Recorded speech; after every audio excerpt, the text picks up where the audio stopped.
Inquiry Senior Seagrapher Zyth Bar stood before the Galactic Mapping Authority's central projection, his forearms crossed in frustration as he studied the curious blank spot in the otherwise meticulously documented star chart. The GMA prided itself on having mapped 7.3% of the known galaxy over its 3.00-year existence. Yet this region spiral arm segment, approximately 12,000 light-years in length, remained conspicuously empty, marked only with the designation Restricted Zone, Human Territorial Space. Director Oruran Zyth addressed his superior, an ancient Valyrian whose translucent skin revealed the slow pulse of their 3 hearts. Found 17 separate mission logs of Griffey vessels that approached human territory in the last 50 cycles. None returned with complete data. Director Oren's crystalline eyes narrowed. The humans maintain territorial sovereignty. Cartographer Var, we respect their boundaries with respect. Director, that's not the GMA protocol. Even species with sovereignty concerns permit basic astrographic mapping. The Duraxians allowed it. Despite their religious objections, the Halton Collective demanded oversight but permitted it.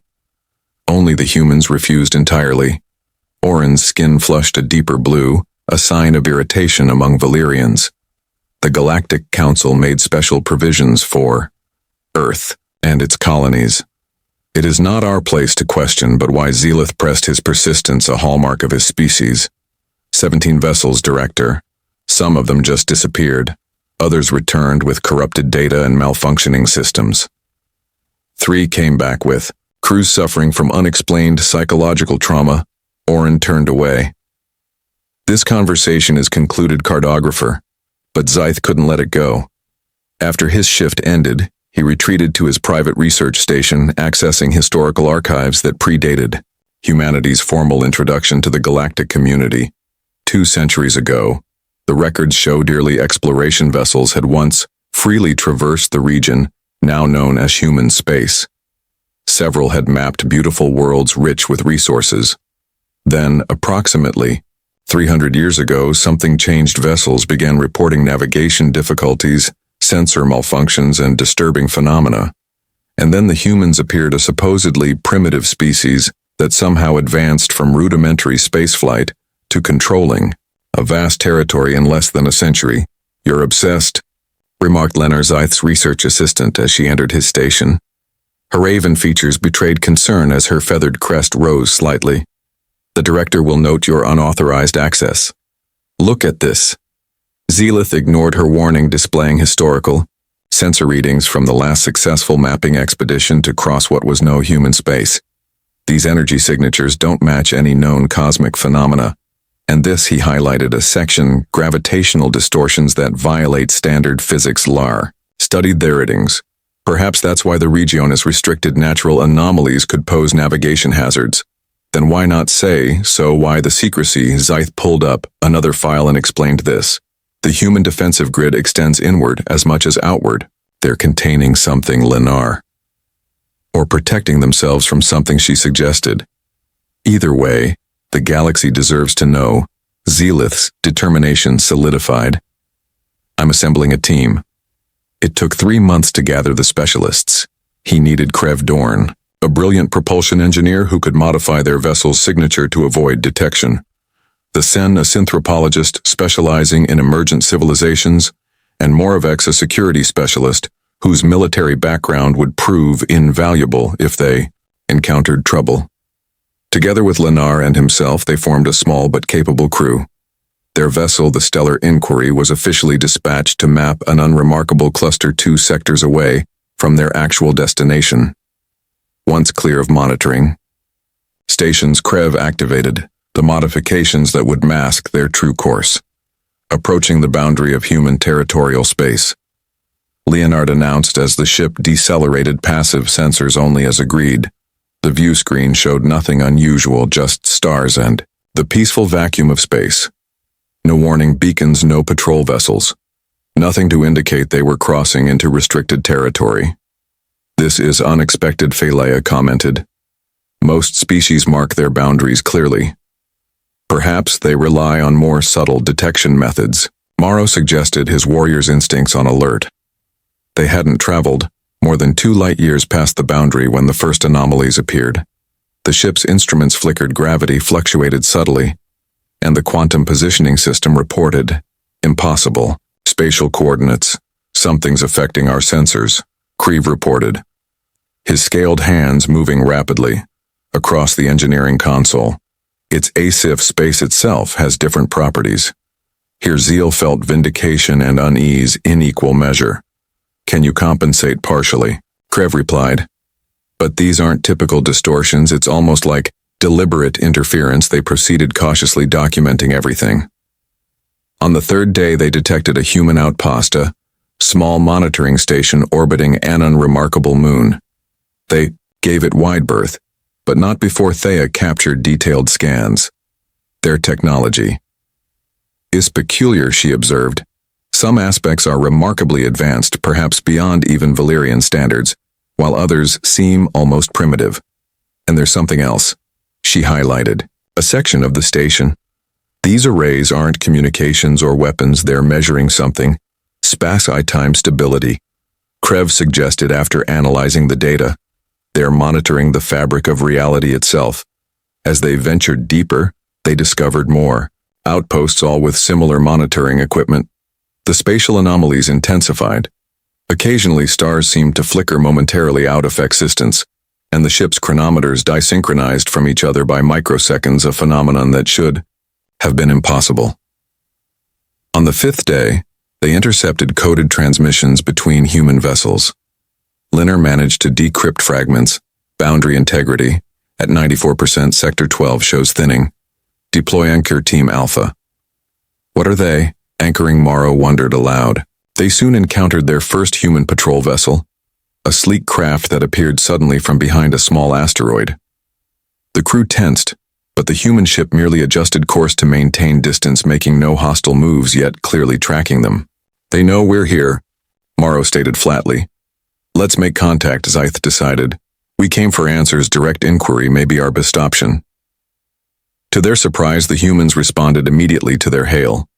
The view screen displayed a human female, her expression, neutral, but alert. Unidentified vessel you have entered. Restricted space, state your purpose. Zealith stepped forward. I am Senior Seagrapher Zythvar of the Galactic Mapping Authority. We are conducting a standard astrographic survey. The human's expression didn't change. The GMA is aware that Earth territorial space is exempt from standard mapping protocols. Under Galactic Council Agreement 47B, we seek to understand why. Zealith replied honestly. 17 GMA vessels have been lost or compromised near your territory. The spatial anomalies we've detected may pose risks to navigation throughout this sector. Something flickered in the human's eyes. Recognition, perhaps. Transmit your vessel specifications and crew manifest. You will hold position while we evaluate your request. After the transmission ended, Phalia turned to Zyth. She wasn't surprised. They expected someone would eventually investigate. Hours later, they received coordinates for a meeting at a small human outpost. Against Morrow's security concerns, Zealith agreed. They needed answers. The human station was utilitarian, with none of the architectural flourishes common to most species installations.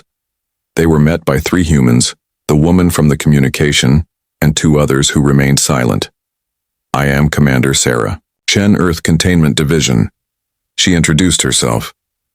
Your presence here is problematic, but perhaps inevitable. Containment Division, Zyth questioned. What are you containing, Commander? Chen studied them carefully before responding. How much do you know about multiversal theory, Carter? The question caught Zealith off guard. It's theoretical physics. Multiple universe planes potentially existing parallel to our own. Not theoretical, Chen corrected, empirical. 300 years ago, humanity discovered that the boundaries between universes are not uniformly stable. In some regions, they're dangerously thin. You're suggesting interdimensional breaches, Creve asked. His scientific mind, immediately grasping the implications, Chen nodded. In this spiral arm, the membrane between our universe and others has been compromised for millennia. When humanity first developed faster than light travel, we discovered the damage and what was coming through. Coming through, LAR echoed her feathers, flattening in alarm. Reality is subjective, cartographer Chen said, gravely. What exists in neighboring universes doesn't necessarily conform to our physics, our biology, or our comprehension. The entities that attempt to cross over. She paused. They're incompatible with our existence. Their mere presence degrades local space-time. You're containing interdimensional entities. Zealith realized the pieces falling into place. That's why you won't permit mapping. You're hiding breaches. We're protecting the galaxy. Chen corrected. Your mapping vessels disappeared or returned damage because they encountered thin spots or partial manifestations. Your sensors aren't designed to process such phenomena safely. Why keep this secret? Thaya asked.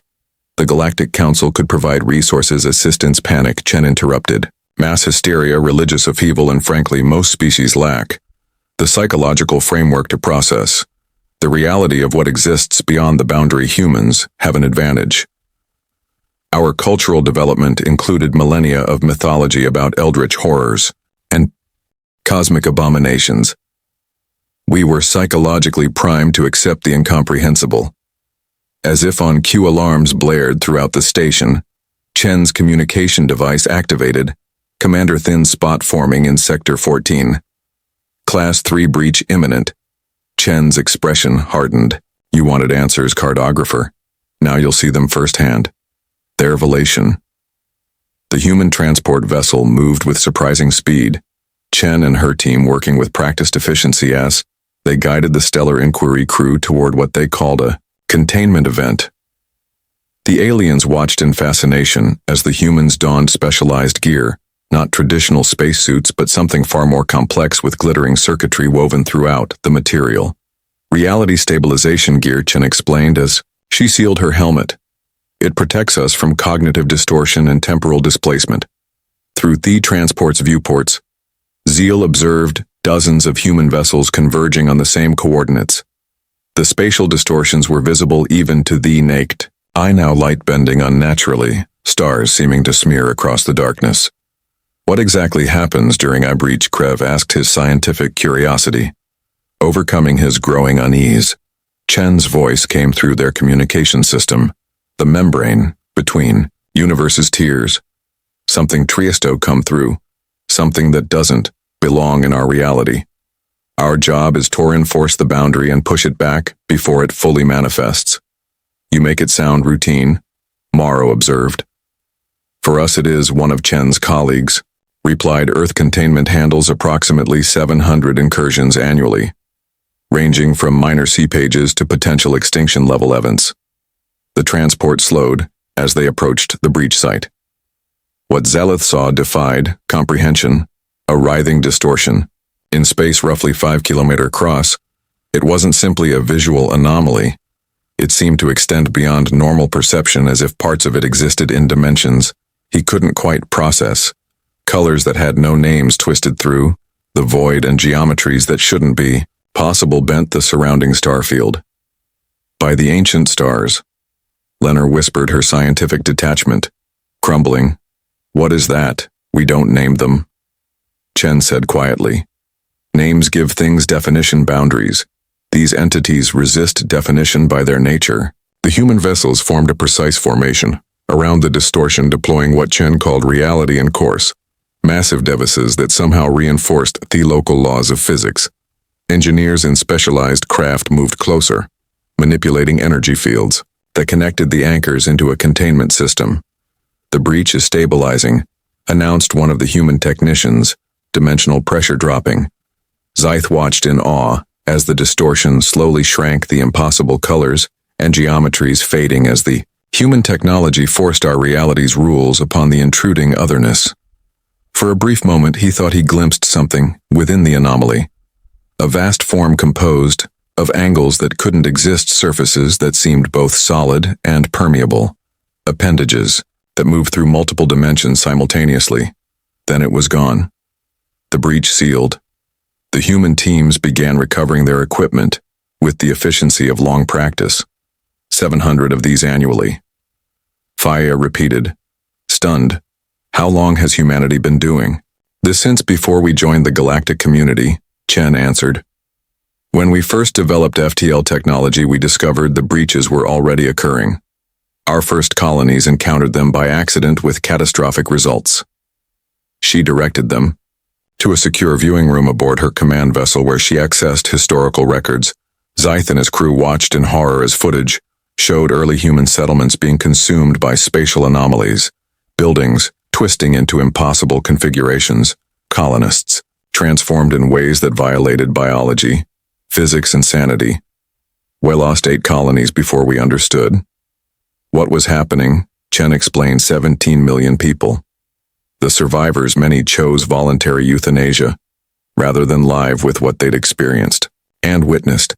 But you developed countermeasures, Kreb observed. Chen nodded. Necessity drove innovation, well earned to detect thin spots before they breached.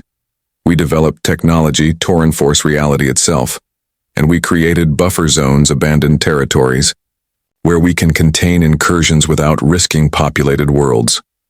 The entire restricted zone, Zyth began, is one massive containment system, Chen confirmed. The breaches aren't random, they concentrate in this spiral arm. We don't know why. Perhaps some ancient cataclysm damaged the universal membrane here. Perhaps it's simply a natural weak point in the multiverse and you've kept the secret from the galaxy, Morrow said. His tone somewhere between accusation and awe. We tried to explain eerily on Chen's expression darkened. The Galactic Council representatives who witnessed a breach suffered severe psychological trauma. 3 species declared holy wars against us, believing we were causing the incursions. 2 others attempted to weaponize the breaches, she sighed. Eventually we reached a compromise. The highest levels of the Council acknowledged our containment mission and granted use autonomous authority over this region. In exchange, we maintain the barriers that protect every sentient being in this galaxy from horrors they cannot comprehend. The mapping ships suddenly understood they weren't just keeping secrets, they were protecting us. Your instruments would have detected the anomalies but lacked the filters to process them safely. Chen confirmed. At best, you'd have corrupted data. At worst, the crews would have been exposed to direct contact with these entities. Zyth completed the thought, a chill running through him. In the days that followed, Chen's team provided a carefully curated education on humanity's containment protocols. They'd visited monitoring stations, observed smaller incursions being managed, and toured what the humans called anchor facilities, massive structures that continuously reinforce the fabric of reality throughout human space. The scope of the operation was staggering. Nearly 60% of humanity's resources were dedicated to containment. Trillions of humans served in the containment division. Entire planets existed solely to produce the specialized technology required. Your species has sacrificed much, Philly observed during their final meeting with Commander Chen. We consider it our duty, Chen replied simply. We were in the right place at the right time to discover the breaches before they became unmanageable. Had we not been here, she didn't need to complete the thought. The evidence suggested that without human intervention, the breaches would have expanded exponentially, eventually consuming the entire galaxy as they prepared to depart. Zyth faced a difficult question. What will you do with us, Commander? We've seen everything. The secret you've kept for centuries. Chen smiled slightly. That's up to you, cartographer. You came seeking truth and we've shown it to you. Now you must decide what to do with that knowledge. The crew of the Stellar Inquiry debated for hours after leaving human space. The truth was simultaneously terrifying and awe-inspiring. Humanity, a species considered relatively new to the galactic community, had been quietly bearing an unimaginable burden, protecting existence itself from incomprehensible horrors. When they finally returned to Galactic Mapping Authority headquarters, Director Oren was weighting his ancient features, betraying no surprise at their unauthorized mission. You knew, Zelith accused. The Council knew a select few, Oren admitted, those with the need to know and the capacity to understand without breaking. The humans bear their burden with remarkable fortitude. Cartographer, could you ask the rest of the galaxy to share the psychological weight of that knowledge, Zyth? Considered everything he'd witnessed, the breaches that defied comprehension, the entities that shouldn't exist, the massive containment infrastructure, humanity maintained at tremendous cost to themselves. No, he finally conceded, but I propose a compromise. 1 month later, the official galactic maps were updated. Human territorial space remained restricted, but with a new designation: protected zone, spatial anomaly containment region, navigation, hazard human oversight authority. No details were provided about the specific nature of the anomalies. No mention was made of breaches between universes or entities from beyond reality. But the designation acknowledged humanity's role and the legitimate danger to vessels that might enter unprepared. As Zeth studied the updated map, Leonard joined him. Do you think it's enough? It's truth without terror. Zeth replied. Acknowledgement without exposure. The galaxy now knows there's danger there and that humans are containing it, and perhaps someday, Lars suggested, when more species are ready to understand, the full truth can be shared. Zelith nodded thoughtfully.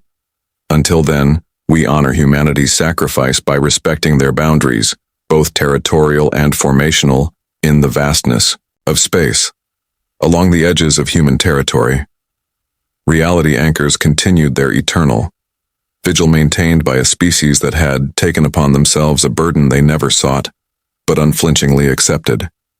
Preserving the universe as we know it from horrors we cannot comprehend, and that perhaps was the most human thing of